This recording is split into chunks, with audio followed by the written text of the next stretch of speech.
You just start, I guess. Yeah, so I'll start. I'll just start with a brief introduction. My name is Gaurav Vora, and I'm the founder of Jigsaw Academy. Jigsaw Academy is basically an online analytics training institute. So we don't train only on online stuff. It's just an analytics training institute that primarily conducts classes in the online mode. So one of the USPs that we claim for ourselves is that we use a lot of business case studies as part of our training. So the idea is to give everyone a flavor of how real business data looks like, and how companies are actually using it, what kind of analysis they are doing, and how you're solving real business problems using data.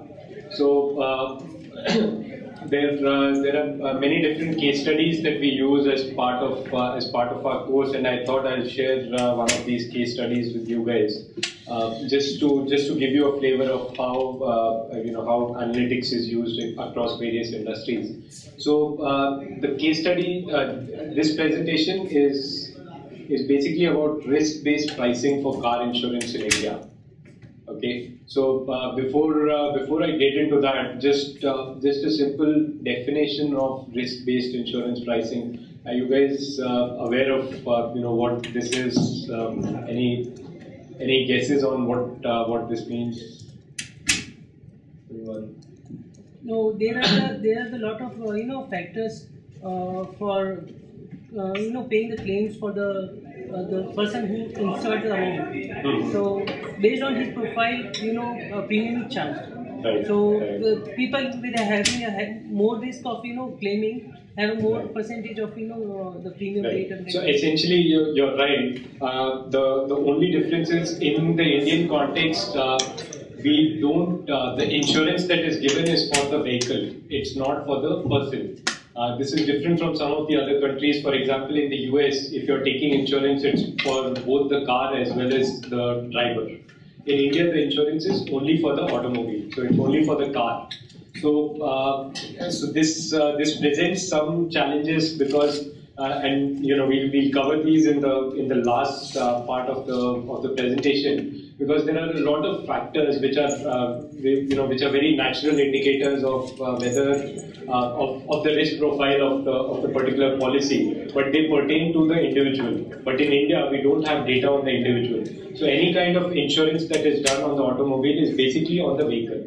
So the factors that we can take into account are primarily only on the vehicle that is to be insured. Okay. So risk-based insurance pricing is primarily pricing, doing a differential pricing for different customers based on the likelihood of their having an accident and filing a claim.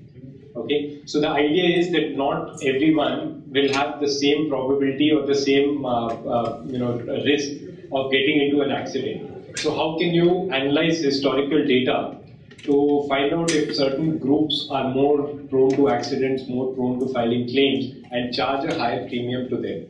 Okay, so this is something that happened about 6 or 7 years ago. The Indian insurance sector was actually opened up. Before that, legal regulations actually prevented companies from doing any kind of risk-based pricing. So insurance in India was very straightforward. Basically, there's something called IDV, which is the insurer's declared value, which is the value for which you will insure your car or your bike or anything. Okay, so insurance was basically a fixed percentage of that value. So regardless of where you live, what vehicle you're driving, any of those factors, there was a flat rate that was charged for everyone. About 6 years 7 years ago, the insurance sector opened up and companies were allowed to do risk-based pricing. So that's when they actually started thinking about, what's the data that we have and how we can leverage it to get some more insights and do a better pricing. So that's basically what this case study is about. And I'm going to keep it fairly simple. This data, even though we don't have hundreds or thousands of fields in the data, it can still get pretty complicated. There are a lot of variables that you can look at. For the purpose of this presentation, I've just focused on two risk determinants, two factors that that are the most common or the most predictive of risk. This is basically your location and the model of the car. Okay, so couple of questions. Mhm. How did you know that these are the most predictive? Well, I'll show you all the information that we have. And when we started off, of course, we treated each variable with equal importance. We didn't have any such bias. But based on what we've seen, so basically what we've done is we've worked on this case study, we've done this. And now what I've taken is a piece of it in order to keep it simple. Otherwise, it just becomes too technical. So I've taken the two variables that have come out statistically most significant in a majority of the cases. And so this is just a snapshot of, just a glimpse of the kind of data that is there. Again, this data has been cleaned up. This has been we've simplified it. But essentially, you have a policy number which is a unique identifier for each policy, and you have information about the vehicle. You'll notice that there is no information about the driver here. That's again because legal regulations prevent the insurance company from collecting any such information, or even if they do collect it, using it for any kind of risk-based pricing. So you will only see vehicle attributes here. So you see the manufacturer, the model, the year in which the car was manufactured. The field IDV, where you see all these numerical values, is basically the value for which the car is insured for. Okay. Then you have the city, the state, the region, the amount of claim. Okay, so again, normally your policy data and your claim data are two different data sets. What we've done is we've just combined the two. So you can see for some of the policies there are claim values. So these are cars which entered into an accident and there was a claim that was filed, and this is the value that the companies paid. Okay, so this is all historical data. You can see the cubic capacity of the engine, whether there was a claim or not, the manufacturer model, and the last column here is the premium. This is the amount that the person is paying on an annual basis. This is the insurance premium. So this is basically the data that we had. Okay. And the typical modeling methodology, I'm sure all of you are. Yes. Where did you get the data from? From the insurance company? Yes. See, the data is from the insurance company that we work with. But obviously, for legal reasons, we've had to mask a lot of the data, and some of the insights that I will show you are not going to be accurate. We've swapped some values because those are things that we can't share. So the idea here is to give you an idea of how we've the methodology that we've built, rather than focus on the exact numbers and the statistics that you'll see here. So we followed the standard methodology. There's a problem definition. So there was a business problem that was given to us. How do you convert that into an analytical problem? This is obviously the first step for any kind of analytics project. You need to figure out what is it that you're modeling for, what is it that you're trying to predict. Also, in my experience, one of the trickiest parts of the whole process. This is where the projects either become really successful or they die off. Then you start with the data exploration piece. Then you prepare the data. Once you're familiar with the data, you prepare the data for the modeling, any kind of modeling approach that you're going to take. You build the actual model, validate the results of the model, implement the model, track the results, and of course, keep refreshing the model. So this is your standard modeling methodology. What I'm going to do is focus on the first 4 steps of this process, and primarily on the first 3 steps. How did we define the problem? How did we convert the business problem into an analytical problem? Data exploration, data preparation, and different kinds of modeling approaches that can be taken. So let's start with the first step of the process. Again, usually for most kind of analytics problems, this is the most interesting step. So problem definition. So this is basically the problem that was given to us by the business. Your premium is what the insurance company is charging for insuring the car. So this is what you're paying to the insurance company. Is X percentage of IDV. So premium is a fixed percentage of the value that you've declared for your car. Okay. this X is the rate that is assigned by the company. Essentially, what we have to do is determine the optimal level of X. Okay, so till now the company has been using a flat rate X that they've been charging for all models, all locations, everything. Now what they're trying to do is come up with different values of X for different models based on the risk profile. Okay, so this is essentially what the business told us. Now there are a couple of questions here. What is the revenue of the insurance company? So if I were to ask you, what is the revenue stream for the insurance company? What is it that they're making money from? Insurance policy? From the premiums, exactly. So the revenue is, if we just simplify things for the sake of understanding, so the revenue for the insurance company is basically the premiums that are coming in, right? And what is the cost? Cost is the claims. Yeah. There is of course some administrative cost, marketing cost, and all of that. For the purpose of this analysis, we don't need to get into that. We have a very simplified situation where the premium is the revenue and the claims is the cost. Right? And so essentially the profit is the sum of all premiums that the company is receiving minus the claims that they are paying out. Right? And if we just manipulate this equation, so the premium essentially comes out to be the claim that is paid out plus the profit that you want to keep, right? So essentially, what is it that the company is trying to do? They are trying to predict. So in terms of the analytical approach, what we are doing is we are predicting the claim as a percentage of IDV. So what percentage, so if a car is insured for 100, what percentage of that is the expected claim, is what you expect to pay out. And once we've defined claim as, Y percentage of IDV, then there's a delta that we can add to it that's a business decision on what amount of profit they want to keep, and we can decide on X, right? So given the problem that the business had, this is how we just converted it into an analytical problem. So now the goal of our exercise is to predict claim as a percentage of IDV. Okay, so just some high-level data exploration. Any new kind of data, the first step that you will do is summarize the data in order to understand it. So this is a table where essentially we had 41,096 policies. This is the data that we had. Out of these policies, 7,702 had actual claims. And the total premium received by the company on these policies is 435 million rupees, 43.5 crores. The premium as a percentage of IDV at the macro level, aggregate level, is about 2.78%. So this is what the company is receiving. Total claims paid out 375 million, claim as a percentage of IDV 2.4%.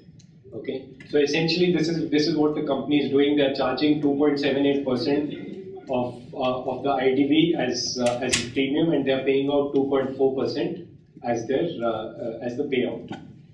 Right. So this just gives us a sense of what the overall data looks like. This is very important because you need to have a very good sense of what the data looks like in order to find out what is unusual, what is different from the rest. Right. So again, this is a simplified version of the data. We have 12 models and we have 16 cities. So these are the 12 car models that are there across these 41,000 policies, and these are the 16 cities that are there. We have about 5 minutes. Okay.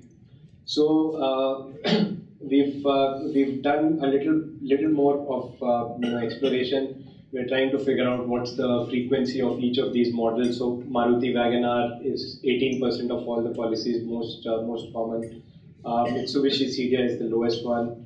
We do the same with the cities just to get a sense of where the data is coming from, what values it has. The next step that we do is basically we rank order all the models on the basis of in terms of the claim as a percentage of IDV. Okay, so in the data we have the claim, we have the IDV. What we've done is we've just aggregated that, and for each model, what is the average claim as a percentage of IDV? we can see some very interesting trends here, very apparent. Hyundai Santro is the most profitable model for the company as an overall, at a macro level. 1.74% is what they are paying. They're charging, we saw they're charging 2.84% on an average. So, just looking at this table, you can immediately see that the models at the top are highly profitable for the company. The models at the bottom are not profitable. The bottom three, in fact, are loss-making for the company, right? We've also classified them into low, medium, high.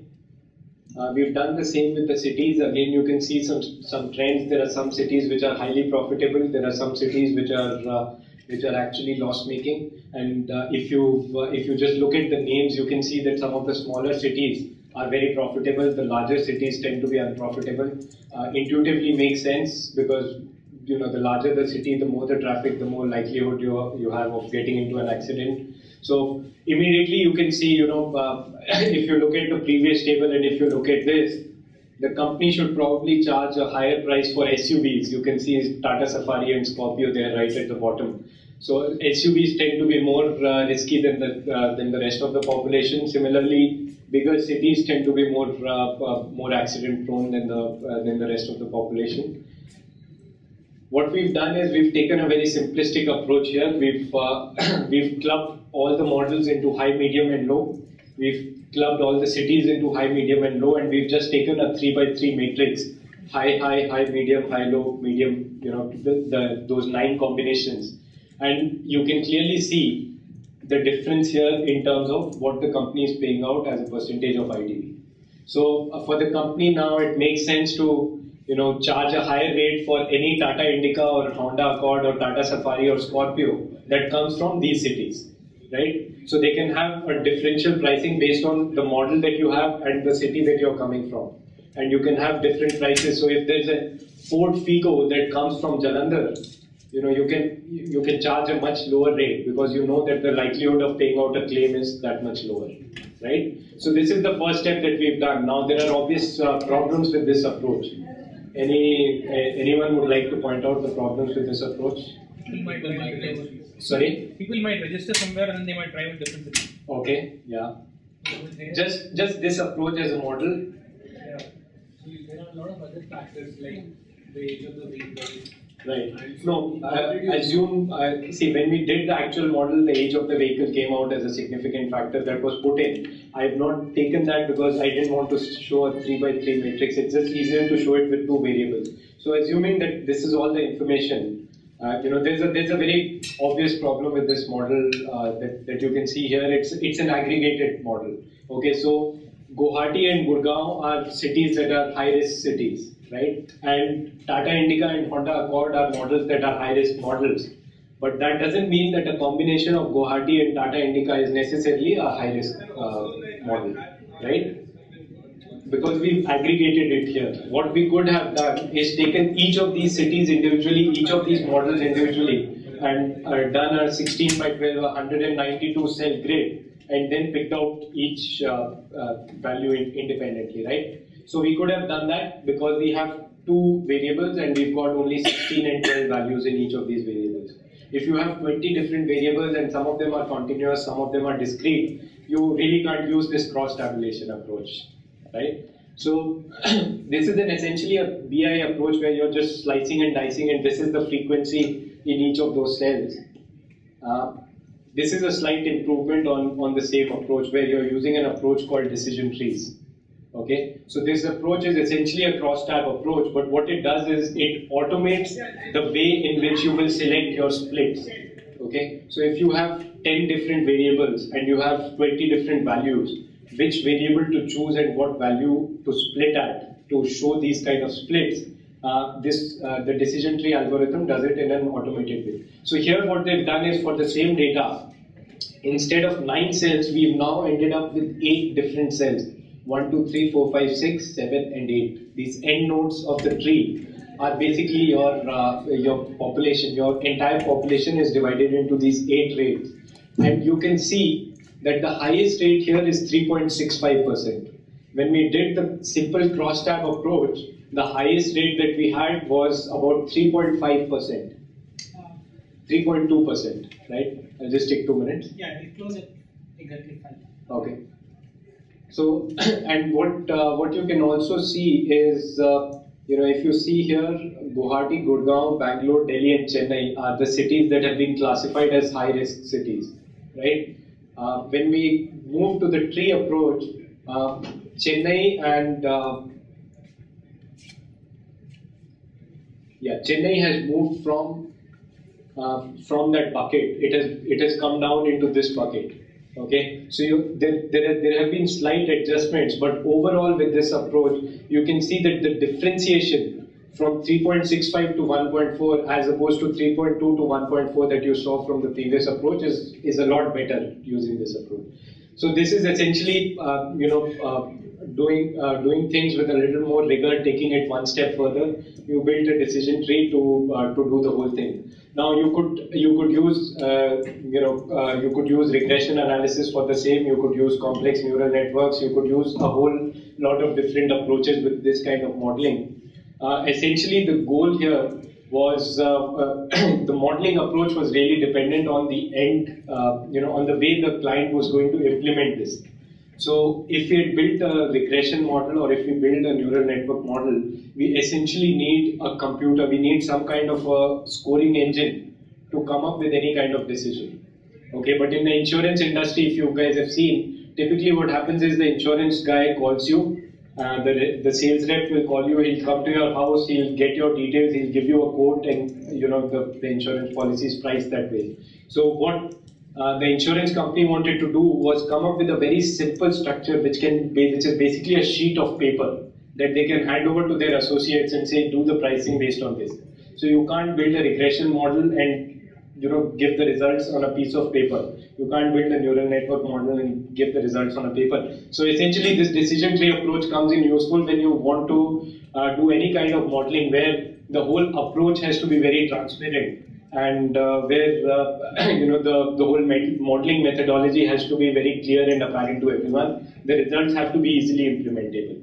So that essentially was what we did here. And just a final point, the first approach was a cross-tabulation approach. The second approach is a decision tree approach. Yeah. So I've seen those paper-based charts that these agents have, right. But does that mean that nobody in the industry is lobbying towards a model where you use personal information about the driver to penalize bad drivers and not get good drivers subsidize the bad drivers? Right. No, there have been talks on for a long time. Because if the industry is trying to go in that direction, then they will also have to move away from a paper chart-based model, and give an Android phone or something to the agent so that they can actually use the driver ID to. Yeah, actually, the even bigger question in this case is the data. How do you collect that data? How do you store that data? Right now, these companies have not done any of that. So even if this was against legal regulations, if the companies had just been collecting this information, they would have a lot of historical data on which we could build models, so that when the legal regulations come in, we have the data to analyze and build models on and predict what kind of pricing we can do. In this case, because there is no data, the insurance companies, at least the ones that I've interacted with, none of them have stored any kind of personal information. So they'll have to start now and build that over the next 3 to 4 years before you can build any kind of good models on it. They in India getting a driving license number or a PAN card number. I mean, not making both of them mandatory, but asking the customer to give either of them would be a possible solution. People are giving those two numbers anyway right now. And now with the UID also, I think a lot of the personal information will be easier to capture. Good question. So I've heard of this at least in US for cars. They have the concept of a VIN number, VIN number. Right. Vehicle identification number. So usually that lists the sort of accident history of the car in question. Let's say you're buying a car, you don't know whether you're the third owner, fourth owner, fifth owner, whatever. But you can, by getting the VIN number, which is a unique number of the car itself, you know from the example where it was manufactured, what accidents it has gone through, without disclosing personal driver information, who it's been driven by and so forth. So, is that sort of, in India, is that sort of, something that you guys factor in? You have access to that kind of information, or do you, is that a blind spot? Okay, so that what you're talking about is essentially a bureau of information where all these insurance companies are coming together and sharing their data, so that even if an automobile has moved across, insurance providers, the aggregate data is still present. Yeah. So I think there are moves on for this. I'm not sure what the status is right now. As far as I know, there's no information being shared across insurance companies as of now. Banks, you all must be aware, have started doing this. So if you take a HDFC credit card and you default on that, if you apply for an HSBC credit card, they'll get information from HDFC and you're no longer allowed to, you won't get a credit card. So those things are happening in the banking sector. I think it will come in the insurance also pretty soon. In the insurance sector, actually, they are capturing engine number and chassis number for the vehicle. Those can be used Right. without introducing a new number like a VIN number. Right. No, you have the numbers, the identifying information, but you just need all the insurance providers to come together, come in a bureau format where all the information is aggregated and shared. Right now, just the information is being passed from the former insurance company to the new insurance company. Yes. Yeah. Okay, guys. So just a last point. There are different factors that we could have considered in this model. Type of vehicle, vintage of vehicle, more granular geographic information, maybe by district level, we get a better read. If we could get driver-related information, then age of driver, driving history, single or married, with or without kids. These are very strong predictors in the US market because they have this information. If we start using personal information, these are other things that could really improve the models that we build. Okay. Thank you, guys. Thanks.